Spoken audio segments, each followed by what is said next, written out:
Kita nyo naman kung gaano kakalat ang kwarto. Sorry guys. Pero, nahirap eh. Kakagaling mo ng duty, kakagaling mo ng OJT. Hindi mo na maiisip talaga maglinis. Ginagawa ko, basta higa na lang ako eh. Pero naglilinis-linis naman ako dyan. Pulot-pulot, ayos-ayos agad ito. Pero hindi ko siya ma-maintain man.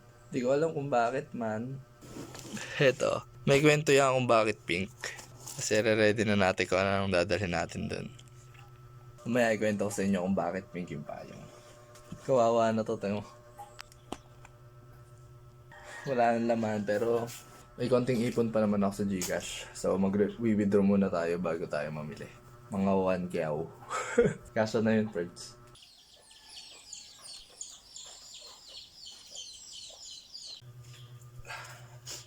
Alam niyo naman na common sa mga estudyante na nagdo-dorm pagbabudget at hindi din alam kung anong uulamin man. Ano nga ba yung mga pagkain kapag malayo ka sa family mo. So ayun, papakita ko sa inyo kung ano yung ginagawa kong diskarte para makatipid. Kung ano yung inuulam namin dito. Minsan, dilata. Pero kung iisipin, hindi rin talaga siya tipid. Sa isipin mo, 30 pesos. Gano'n na. 30 pesos and above na yung presyo nun. Sardinas, 20 plus. Pero sa akin, yung 100 plus, 100 pesos na isda. Pakabuti natin ng 1 week man. Hindi ko alam kung may stocks pa ako ng itlog. Ayun lang, okay na yun. Itlog at isda. Abot yun ng 1 week, 2 weeks. So, check natin kung meron pa tayo dito. Pero alam ko marami pa to. Bumili ako ng isang tray. Karang linggo pa to. Diba? Dami pa yan. So, gagawin natin. Dahil bili lang muna tayo ng 100 pesos na isda. Tapos kamyas. Tapos konting taba. Okay na yan, man. Tapos pakita ko sa inyo kung paano ko niluluto, man. Para magaya nyo rin. Para sumarap ulam nyo kahit nasa dorm kayo, birds.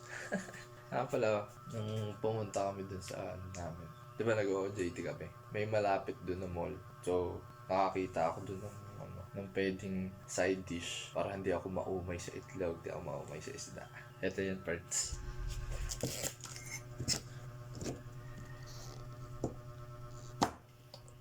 Nabili ko yan, 245, 1 kilo na yun. So, kung ikukumpara dun sa mga sa mga tinitinda ng mga Korean store, dun sa isang tab na ganun, maliit lang yun, 100 na. Tapos yung sunod na size dun, 200.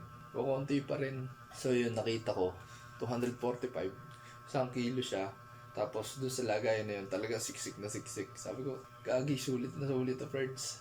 Kaya yun, tinry ko. Kailangan ko ba yung binili? Last week rin. So hindi pa yun yung lahat. Inihabiling ko sa ref ng kapitbahay. So ang gagawin natin mamaya, punta tayo sa palengke. Bili ako ng kape. Wala na rin akong kape. Ito na lang kape ko, man. Yun na lang kape ko. Binili ko yung sa Dali.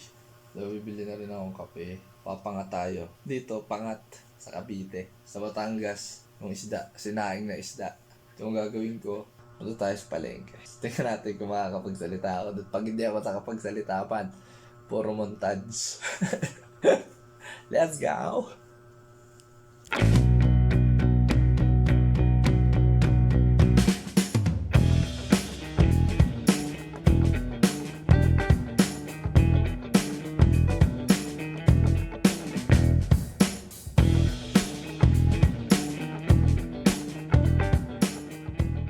Nagsama pala ako, guys, ng cameraman natin para hindi tayo mahirapan mamaya mag-vlog doon mag-isa. Sinama ko si Madam.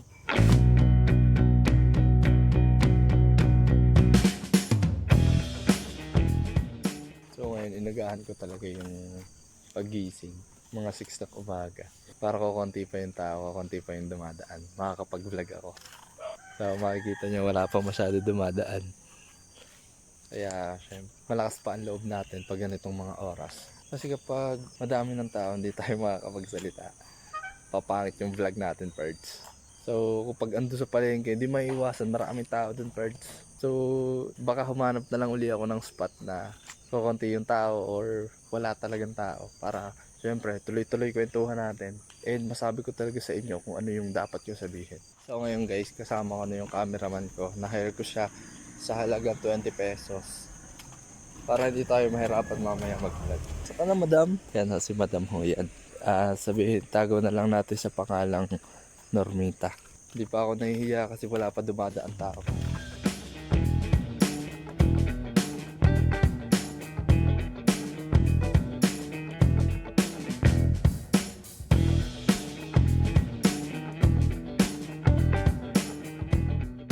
Papaliwanag ko na sa inyo kung ano yung kwento dito, kung bakit pink. Ganito kasi yan. Nung tag-ulan, nung bagyuhan pa, nawala yung payong namin. Di kailangan talaga ng payong. Di pumunta ako ngayon sa Dali. Tapos magpunta ako sa Dali. Wala nang ibang kulay. Ang kulay na lang na available. Eto, sabi ko din sa staff, ma'am, wala na po ba kayo available na color? Wala na raw eh. Tapos sabi, sige sir, mag-pink ka na lang. Sige po, kunin ko na po ito. Tagal lang kasi noon, kaya kailangan talaga ng payong.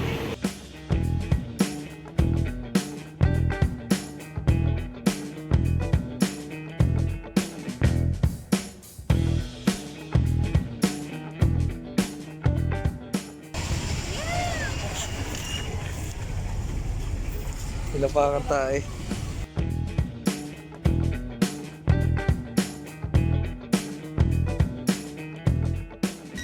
So ngayon guys, nandito kami sa 7-Eleven at mag-withdraw muna. Kailangan natin ng pera para may pambili tayo.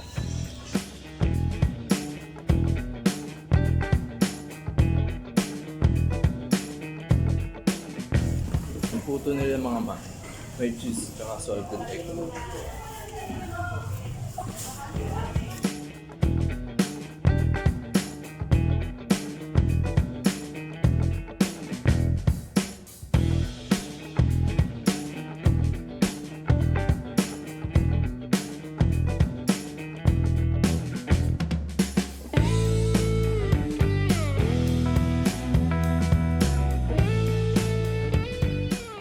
Dito tayo ngayon sa palengke ng Alfonso. Makikita nyo naman, ganito kabisi dito tuwing palengke day.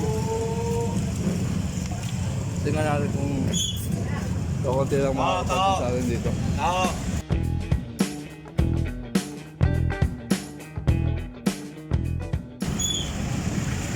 I'm nervous guys, I'm nervous. So, tingin ko naman, wala namang kumapansin sa atin. Mukhang normal lang naman lahat.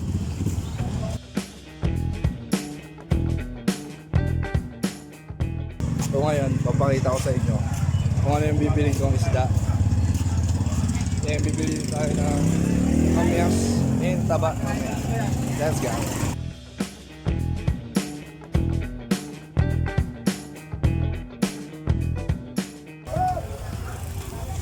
Dito, daming people. Ayun, wala akong mapansin sa akin dito. Kasalat na ako. Kung ano yung ginagawa ko. Hindi naman fit talaga po.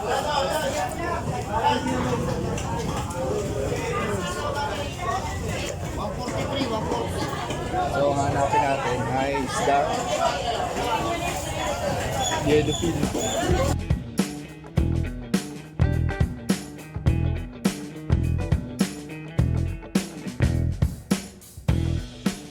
Hindi ka lang bibili ko sa dami ng people. Kano po kayo dito? 260. Magkano po ang 240? Kalate po kaya? Kalate. Kalate lang ba? Yung boss, 145. Isang piraso. Legit kalate lang. 145. Maliliit lang kuya, pwede. Maliliit. Mga maliliit lang. Kalita kaya? Hindi, yung mga maliliit lang. Kaya. Ay. Pagkalahati. Oo. Talagang isahan isang piraso. Kahit nasa inyo tayo. Ito. Hindi na. Ako yung Ini sweet to treat. Hindi ko kaya yun guys. Comfort ko kayo. Isang peraso ba?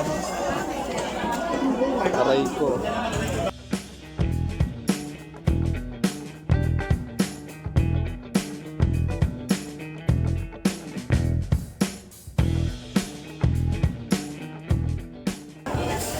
$20 o $100 na lang. At one. Tagal-tagal ko nagkanap doon. Isang piraso lang din pala ang lalabas.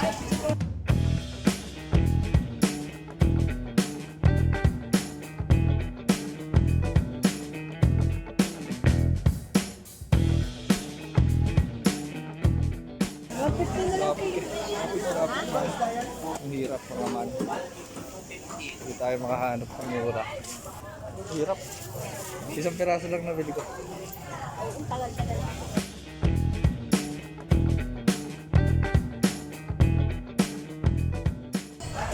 So ngayon, tapos na kami mamili sa palengke. Pati si madam nakapamili na rin ng sinigang. So punta naman tayo sa dali. Bili tayo ng kape.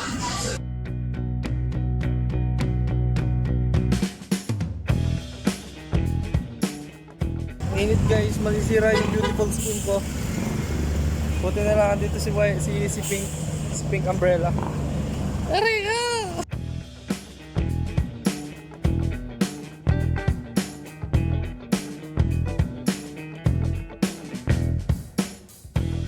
So, andito na tayo guys sa daddy and ang bibiling ko na dito ay kape.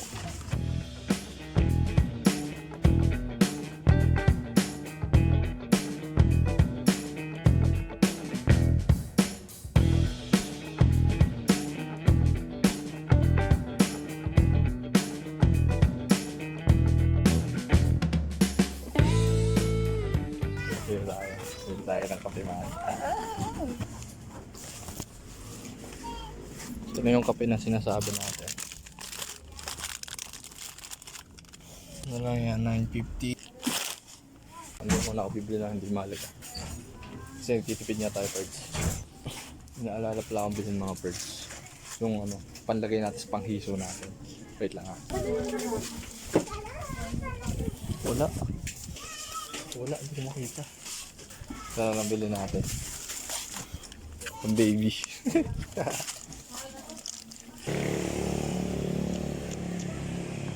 So ngayon guys, papunta na kami sa dorm.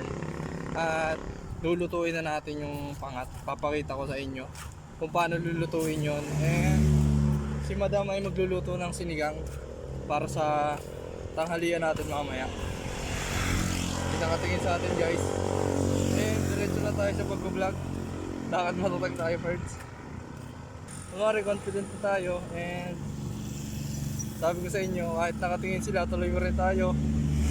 Tuloy pa rin tayo first. Pakababa ang confidentiality. And among the earth and the Philippines and the worldwide universe. Dahil galing bagyuhan, mga man. Napakamahal na ng isda. Pero nakakita ako ng 240. Ibig sabihin, kalahati nun, 120. Nung unang try, sa 280, sabi ko, 100 pesos. Gagi, nung isinalang na yung isang isda. Ang presyo, 145. Ito yung ano, ang kilo na ito, 240. Tapos isang piraso lang din boy. Nakaraan kasi, marami na akong nabili sa 100. So ngayon, try natin kung tatagal ito ng 1 week or 2 weeks. Kasi yan boy, kasi yan. Tapos bumili ako ng taba dyan.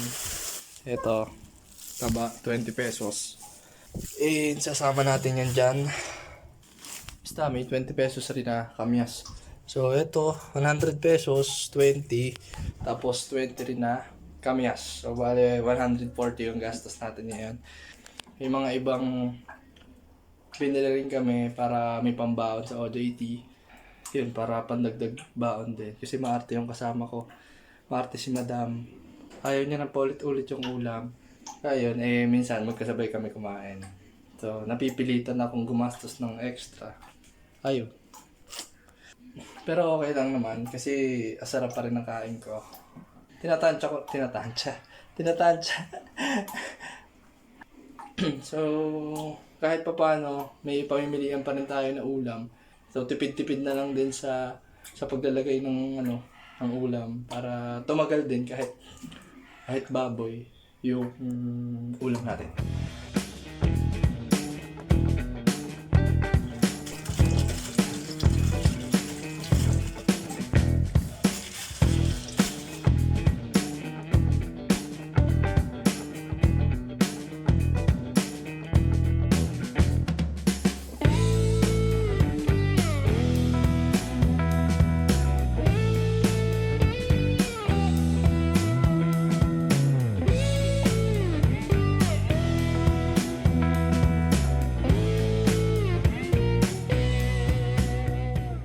Marami pa yung taba kaysa sa isda.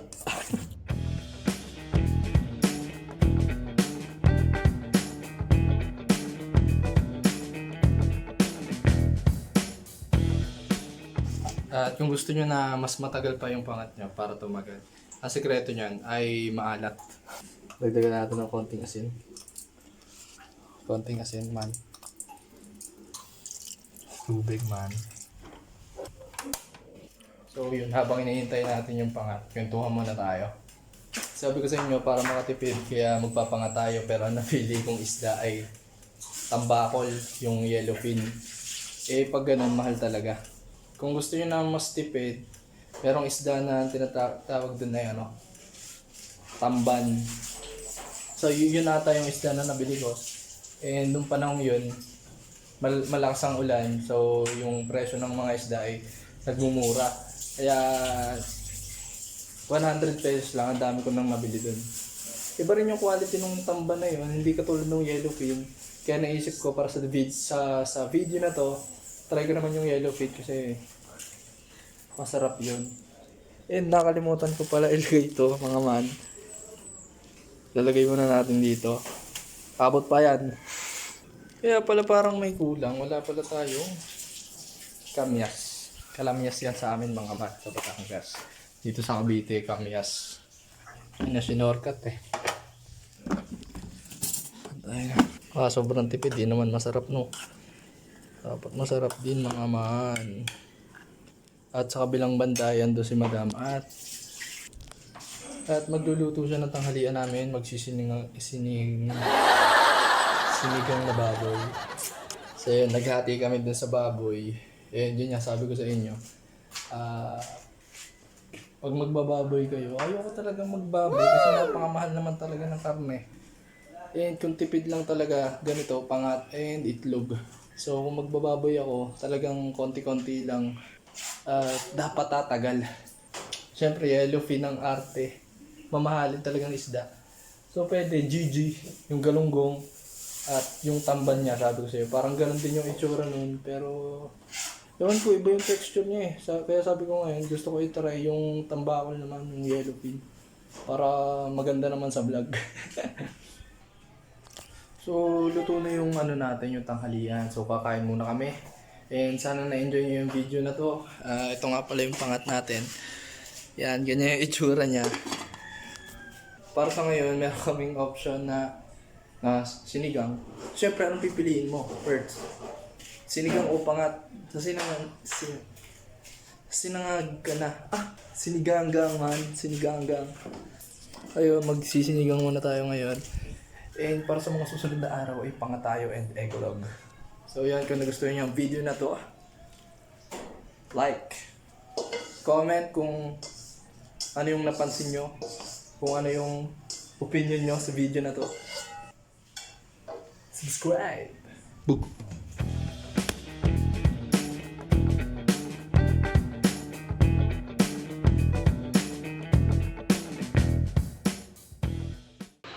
Kapag 4:30 na, magpa 5S na yun, ibig sabihin,